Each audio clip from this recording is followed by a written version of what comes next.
Hi friends, welcome to అత్తా కోడళ్ళ వంటిల్లు. ఈరోజు మనం గులివెందులు చేపలు పులుసు చేసుకుందాం. చాలా బాగుంటుంది. దానికోసం ఇదో గులివెందులు నీట్గా కడిగి ఇలా పక్కన పెట్టుకోవాలి.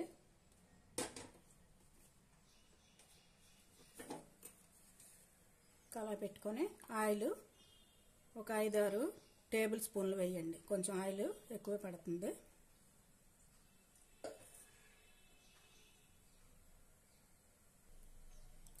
ఆయిల్ వేడెక్కాక ఒక చిటికెడు మెంతులు వేయండి. చాలు, ఎక్కువ వేయక్కర్లేదు. ఒక ఆనియన్ ముక్కలుగా కోసుకొని వేసుకోవాలి.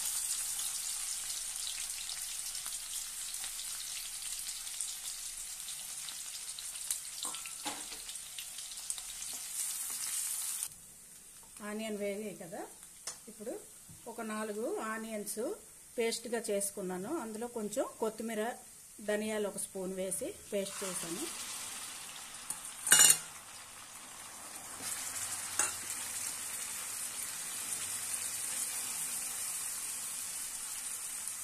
అలాగే అల్లం వెల్లుల్లి పేస్ట్ వేరేగా ఉంటే వేసుకోండి, లేనప్పుడు ఇందులోనే అల్లం వెల్లుల్లి కూడా వేసి పేస్ట్ చేయాలి. నాకు వేరేగా ఉంది కాబట్టి నేను పేస్ట్ వేరే 2 స్పూన్లు వేసాను.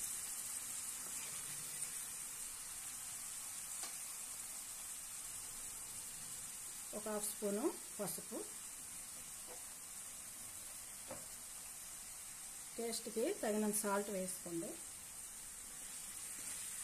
ఇలాగైతే మనకి ఆనియన్స్ పేస్ట్ వేగిపోతుంది, అందుకే సాల్ట్ వేసాను ముందు. ఆనియన్ పేస్ట్ వేగుతుంది కదా, ఈలోపు చింతపండు కొంచెం వేడి నీళ్ళు వేసి నానబెట్టండి. అలాగైతే మనకి పులుపు బాగా వచ్చేస్తుంది. ఇది చింతపండు పులుపు తీసి పక్కన పెట్టుకుందాం.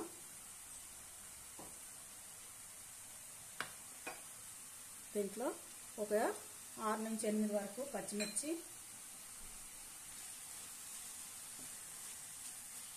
ఒక పెద్ద టమాటా చిన్న ముక్కలుగా కోసి వేసుకోండి.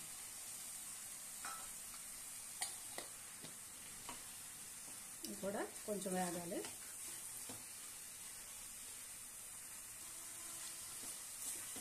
ఇలాగా ఆయిల్ ఇలా వచ్చింది కదా, ఆనియన్ పేస్ట్ వేసినట్టుగా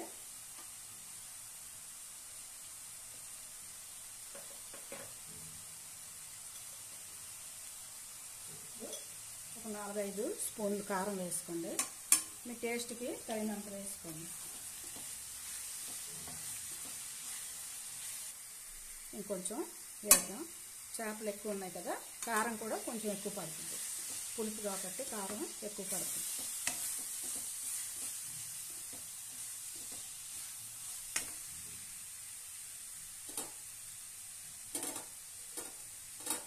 ఇదిగో కాడలతో ఒక కొత్తిమీర కట్ చేసి వేసుకోండి.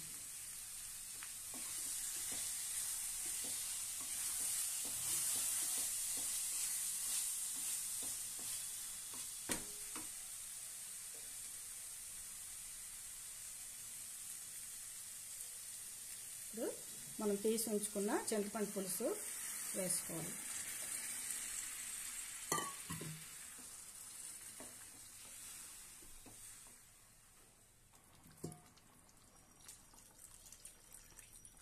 పులుసు మరగాలి. కొంచెం గ్లాసున్నర వాటర్ వేసుకోండి.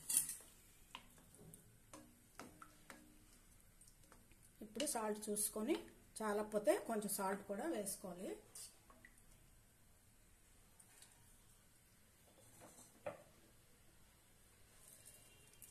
సాల్ట్ చాలలేదు, అందుకే కొంచెం వేసాను.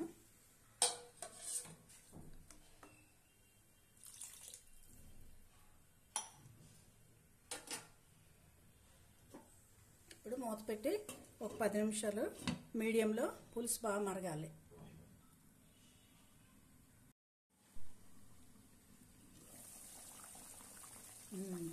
పులుసు బాగా మరిగింది, చూసారు కదా.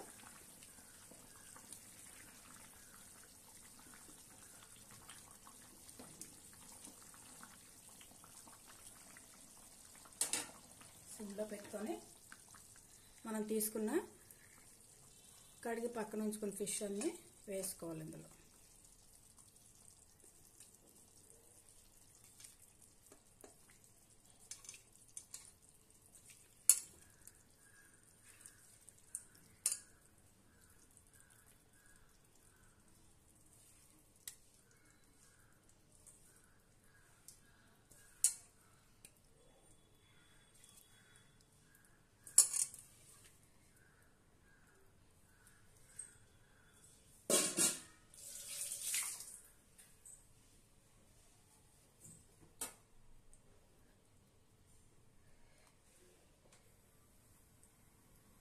కొంచెం మీడియంలో పెట్టుకొని ఇలాగా మరీ ఎక్కువ కలిపకుండా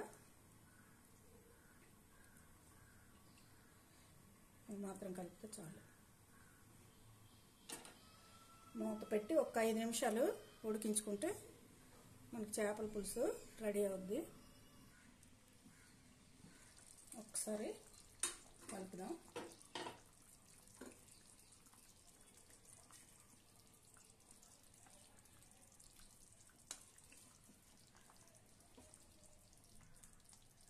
ఉడికితే మనకి చేపలుగా తెల్లగా కనిపిస్తుంది.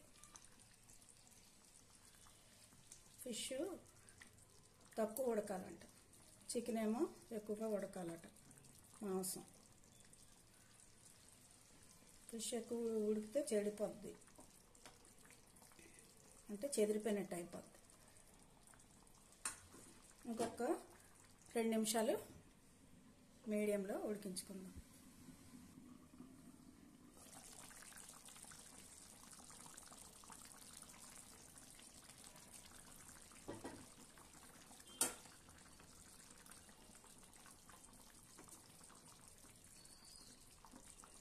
పులుసు తక్కువగా కావాలంటే కొంచెం పెట్టుకోవాలి, ఎక్కువ కావాలంటే కొంచెం ఎక్కువ పెట్టుకోవాలి. ఈ చేపల పులుసు కర్రీ రైస్లోకి బాగుంటుంది. సంకటి చేస్తారు కదా, రాగి సంకటి, దానికి ఇంకా ఈ పులుసు చాలా బాగుంటుంది. ఇంట్రెస్ట్ ఉంటే రాగి సంకటి కూడా చేసుకోండి, బాగుంటుంది చేపల పులుసు వండేటప్పుడు.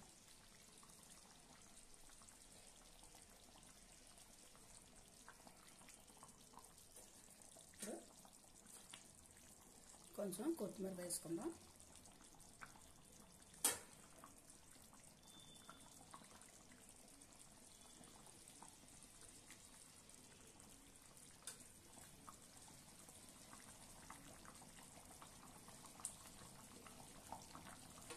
ఓకే, చేపల పులుసు కర్రీ రెడీ అయింది కదా, పొయ్యి ఆఫ్ చేసుకుందాం.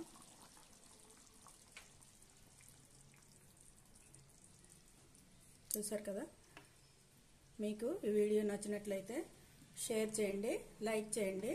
కొత్తగా చూసే వాళ్ళైతే సబ్స్క్రైబ్ చేసుకోండి. Okay, thank you for watching.